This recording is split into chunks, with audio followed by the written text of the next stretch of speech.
Hi, my name is Dan Tomaso, and I own Peak Custom Construction and Oak and Iron Design Companies, both out of Castle Pines, Colorado. I am here today to get some funding. Hi, my name is Joe Cambrato. I help companies get funding to grow their businesses. Here on Fund Tank, I want to help companies just like you grow fast and grow the right way.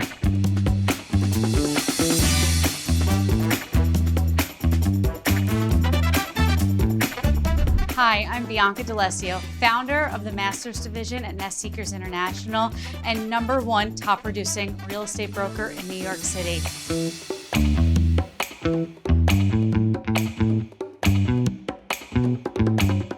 I can't wait to meet these hungry entrepreneurs, ready and eager to grow their business and take it to the next level. Hi, I'm Brandon Steiner, CEO of the Steiner Agency and Collectible Exchange. I'm here to help people with one of the most important aspects of business, which is marketing.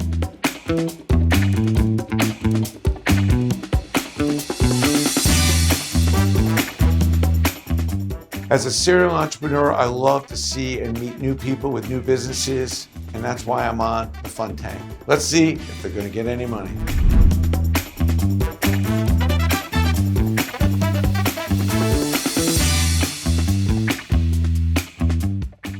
Fund Tank is presented by National Business Capital.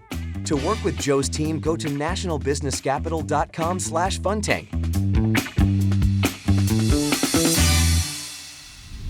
Welcome to Fund Tank. So today we're going to talk with Dan and his unique opportunity with his construction and contracting business. I think you can do a lot of damage with a really small team as long as you're focused, have a niche, charging the right amount of money, and of course delivering value. So with Dan's business, we're going to find out if size really matters.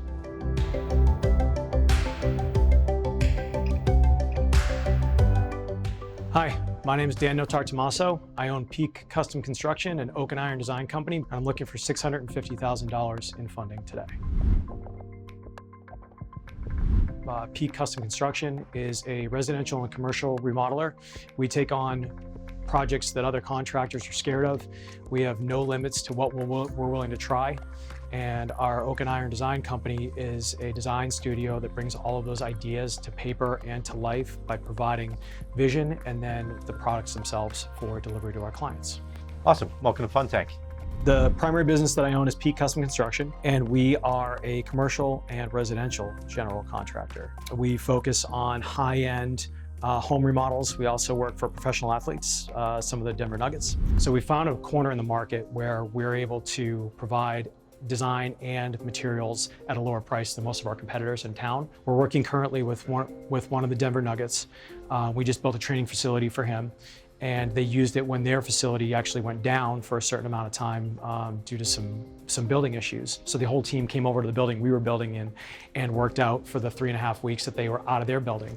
And so we like to think that we contributed a little bit to their success this year. But Usually you take all the credit. Yeah. All that credit. You built a full court with a workout gym like as part of it kind of thing? Yes, so we have a half court that's fully NBA. It was inspected by the NBA, but not only do we have a full court basketball court there, we have a hot and cold plunge, 2 bars, a kitchen, a recording studio, a sauna, and what is it? This is part of your office, or you built this? This is his house.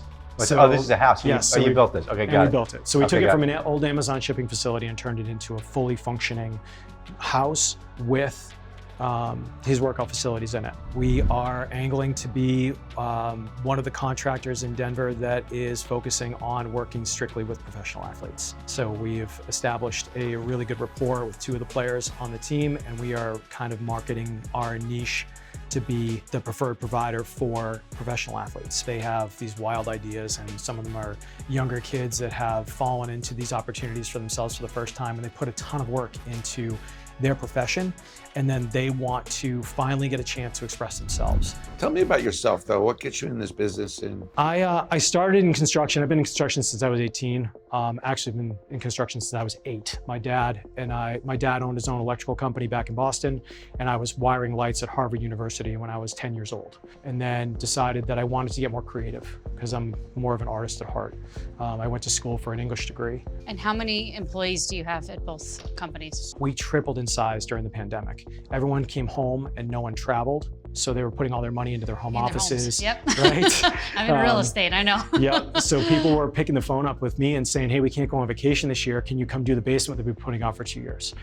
So we said yes, yes, yes, thinking that, oh, there'd just be like these 3 clients and then these 4 clients. And then before you know it, there were 15 clients, then there were 30 clients.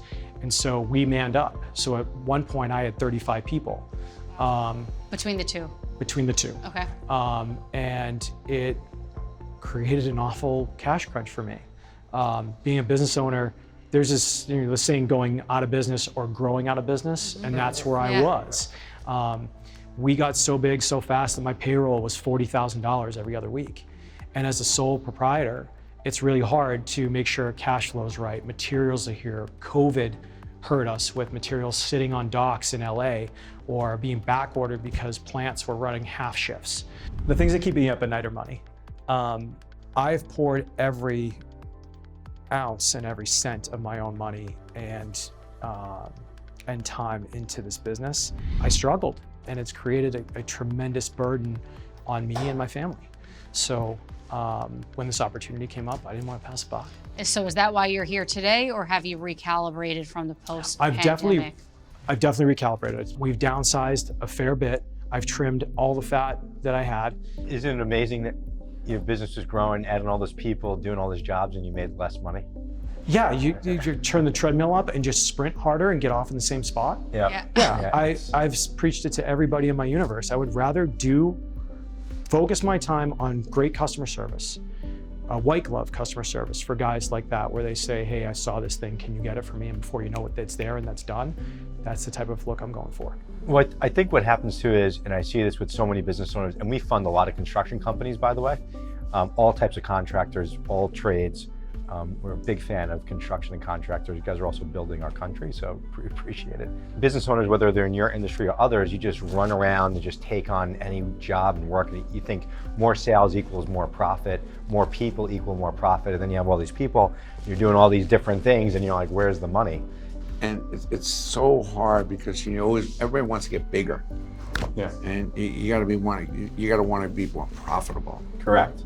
Yeah, what does bigger really mean, right? Because like, oh, I love when people say, oh, you have a business. How many people do you have? Right. And I laugh in the back of my head because why the hell does that matter? Right. That doesn't equal I mean, I have a company that has a decent amount of people. We're almost 100 people, but we might do more revenue than someone that has 300 people. Right. The other piece, like you said, with sales is you're not sure when the next one is going to come up, so you're afraid to not take a job because I don't want them to fall into the trap of another contractor, because the people I work with or compete against sometimes are the guy, the dog, and the pickup truck, I call them. Yep. And so those people are really hard to compete against, and sometimes you hear the horror stories about a guy that's running around behind me coming in and taking the work that I'm not taking, and he's really screwing projects up. You're in a dangerous business. I am. Yes. I am. Cash flow is almost as important, maybe more important than profit. It drives decisions. Yeah. You start making decisions based on not your core values, not what you're trying to do, but you're just trying to make sure you can put food in people's mouths and keep the ball rolling. You start doing stuff that you don't even want to be doing. Yep. And that's exactly what happened. You have to be not afraid to walk away from a job. So would you say that's the biggest pain point in your growth right now? So there's 2 major things that I think that are my challenges right now. One is I want to get into that professional athlete's niche, and then getting into that market space where I know I can deliver the project that I want, because I would rather do 2 high-end remodels that I can go back and forth to myself rather than doing 30 that garner the same gross revenue. Not having enough capital has kept us from one of the bigger projects that I was passed over for, because the client didn't think we were moving fast enough and didn't think we could handle 2 projects at the same time. And if I had the infusion of capital that I'm asking for today, we would have been able to man up appropriately and do both jobs at a pretty effective pace. And I wouldn't have allowed the other contractor that came into that building to navigate their way into my space. So I wouldn't have competition if I hadn't left the door open. So he gave another opportunity to another contractor who subsequently imploded. And now he brought me back in, now that I've finished the other building, to work on this new project. And then he's introduced me to another one of the players that wants what we've already built again in our system. So I said, I can do it better, I can do it faster. I can do it more creatively, but I need the opportunity, and I need the capital, and I need to be able to focus on that. You're now working with the creme de la creme. You're working with athletes. Everybody digs athletes. Everybody wants what athletes got, right? Right. Everybody wants to sleep with the athletes. They want to wear what the athletes are wearing, at least according to what the athletes tell me. But it's true. So why aren't these athletes part of your company? Like, why aren't they somehow working in the deal that they've got to give you a testimonial? You know, the reason I play so well is because what this guy built me. Yeah. So so we're navigating, and I've got a really good relationship with this guy right now, and What guy? it's Aaron Gordon from the Nuggets. Now, are you allowed to say that? I mean, I the am. cameras I'm trying- are on, but are you allowed to say that? Yeah. Then why are you so I am, hesitant? Because that's value that other people it's- don't have. Like, you're working You're with right. the cool people. You're right. And he's Do you know who Brandon is? no.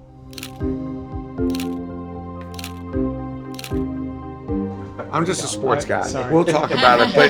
But you know, you have an asset that's kind of staring you in the face. You're like, well, you know, I'm not going to deal with that asset. It's too. I mean, people pay a lot of money to be able to say they mess around with him, Right. and they mess around with Denver Nuggets. You know, I'm a championship builder who builds championship players' homes. Like, that's what I do. Ooh, that's good. You like that? That's really I good. like that. But you know what I'm saying? So like, I'm just thinking like, you're dealing with some people that a lot of people don't get a chance to even talk to, meet.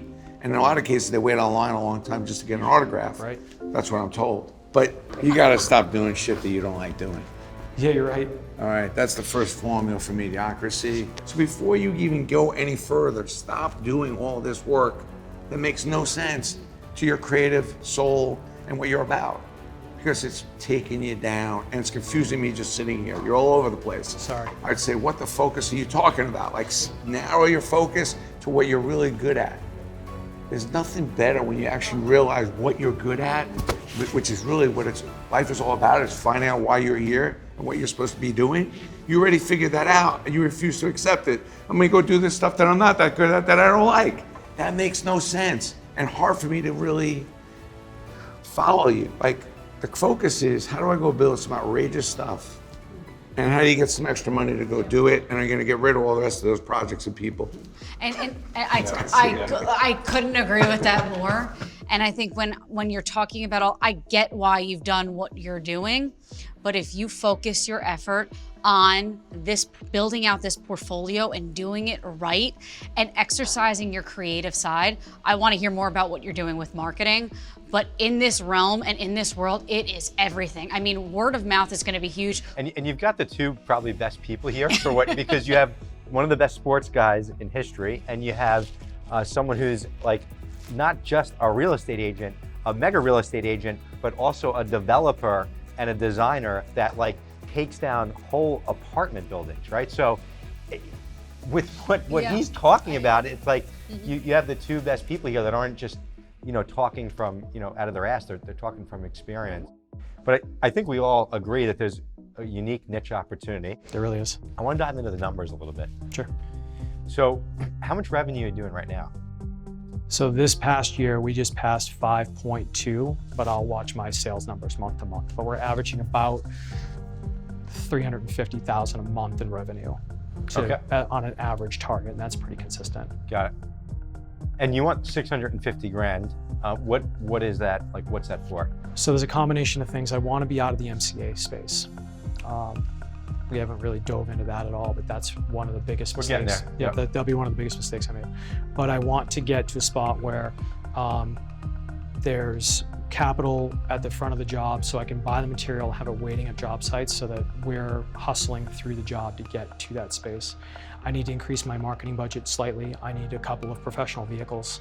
I'd like to redo the website. I'd like to get a little bit more of that social media component and get somebody out there doing videography and Instagram and stuff like that so that the players have professionally done befores, durings, and afters. When you say professional equipment, what type of equipment are you looking for? So I need some trucks. Like pickup trucks or? Yeah, like so vans, 2 vans, my carpenters. I've got 2 full-time carpenters right now, really, really good trim guys, and I probably could use 2 more. How many trucks do you have right now? I've got 1 truck right now. And have you, I mean, that stuff, I mean, if it's just vans and stuff, I mean, you just finance that from the dealers. Oh, it's simple. So that I wouldn't pay cash for. I would finance it through the dealers. Yeah. You mentioned you have some MCA debt. How much MCA debt do you have? It's about $240,000 in MCA debt right now, and I'm super frustrated with it. Yeah. They were band-aids on a knife wound. So, you know, there's a right way to use, you know, MCA financing, and in your business, it actually works really well, because if you're using it specifically for jobs, and those jobs have the margins in them. So like that niche stuff that you're talking about, if you needed to borrow some MCA stuff, and you like, hey, I'm, you know, borrowing at 15, 18, 20%, but I've got a job that's gonna make 50, 60, 80, 100%, and that type of niche work will do that. That type of financing actually works well. If you have to buy equipment and trucks, all that stuff can be financed through equipment lenders, and there's multiple ones out there. They're all on our platform. The problem is you're doing residential stuff, even though the sports player stuff, big stuff, is still technically residential. Sure. Even when it's commercial in construction, really most banks don't want to finance that. To pull a bank in, you'd have to really spend some time locally, where you are in Colorado, and get really comfortable with some local banks that really understand what you're doing. You have to really focus on making your business very profitable. And then maybe you can get a $250K, $500,000, maybe $1 million line. But it's gonna be hard really to get past that. And then you really go to like non-bank lenders, and you've got term loans, you have MCA, and then you have some revolving line of credit options that go up to about $250,000, sometimes a little bit more. And sometimes you can use a combination of all these lenders and the banks. But the problem is you don't have any assets in your business. So you know, a bank, you kind of almost immediately knock out. You're gonna have to really spend some work locally to make that happen. You can, but it'll take time, and you'll have to show a lot of profit.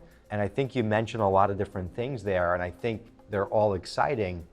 But what I tell the business owners, especially at this point that you're at a great place, you've built this company, got to $5 million, you've got into this niche market that people might only dream of. Where are the easy wins right now? A lot of the financing today is 12 and 24 months when you don't have the collateral coverage. That's it. So when you borrow that money, you got to put it to work, and it's got to be the profitable stuff. So that there's like long-term stuff that you're talking about in what you mentioned, and then short-term stuff. The short-term stuff is like, here's the next job that I want to hire people I can bring on right now and make more money. That's where you should use that financing. But the long-term, big picture stuff, brand building stuff, you can get tripped up if you burn the financing on that stuff and not the revenue and profit producing things. I think there's a better way to structure, you know, a few things here. So let us talk. Sure. And then we'll come right back to you. Thanks, Daniel. Thanks, guys.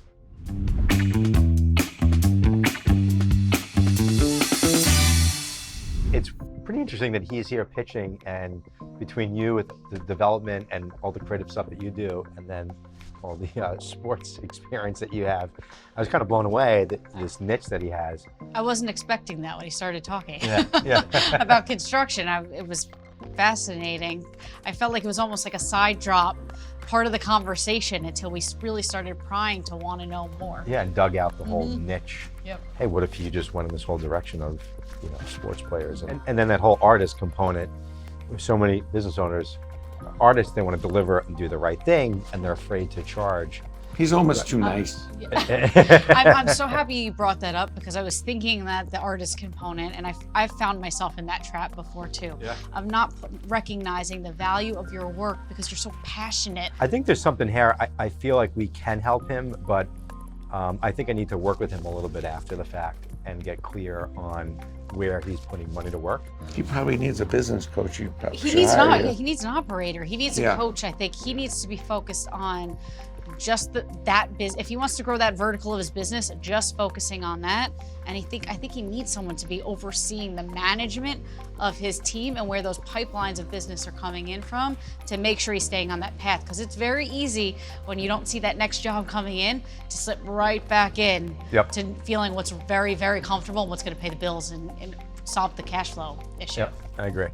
See, when he said, well, I couldn't do this right away, so they went to someone else. That's what wealthy people do. You know, like when you do it as a broker, right? If you don't pick up the phone on the first ring. Yeah, They're out. The biggest I made compliment is more going to money be the being phone at my didn't office. even ring. I made more money being in my office Friday at 5 o'clock, picking up my Absolutely. phone. What's up? Yep. Yeah. You're still working? I'm ready. Absolutely. I'm working for you. Yeah. And people, that They appreciate perception, it. yeah, that Yeah. perception Yeah. carries a lot of weight. And when they asked him about the work and he couldn't do it right away, that is that is kryptonite Oh, absolutely. towards the wealthy Yeah. and the bigger projects, right? Yeah. Absolutely. Yeah, and it kind of almost just blew over that, not realizing how big of a deal it was, too.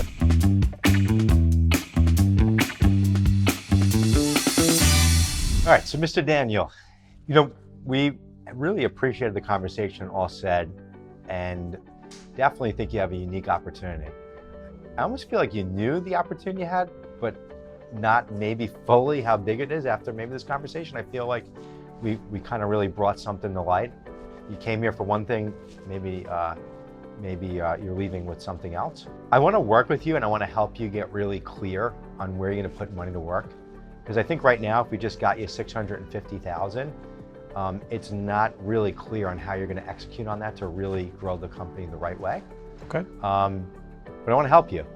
I think based on what you told me where your numbers are, about $350K a month, but it'll be somewhere around 5.5 million this year. The business probably could qualify somewhere in like the 3 to 500K range. And I need to dive into a few things. I want to look over the current debt structures and stuff that you have now and see if we can help clean some of that stuff up and restructure it in the right way that's going to it'll make sense for the lenders, but also make sense for you, the business. It's got to make sense for both sides, right? Sure. But with that, your niche opportunity, focusing on players, sports players, you might be able to scale big time because the jobs get bigger, but not necessarily the team and the people. You might be able to do some amazing work with a really tight team. And I think that's the stuff that I want to help get clear on with you. I agree. Awesome. All right, well, great stuff. Appreciate you coming on Fun Tank. Thanks. Glad to be here. I felt like it was awesome. The people in that room are looking out for my best interests, which is awesome. And I'm excited to take next steps.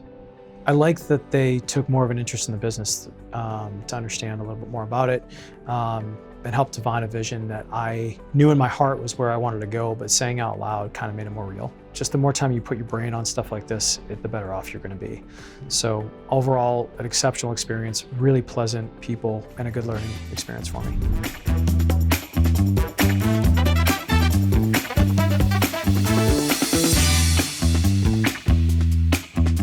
Fun Tank is presented by National Business Capital. To work with Joe's team, go to nationalbusinesscapital.com/funtank.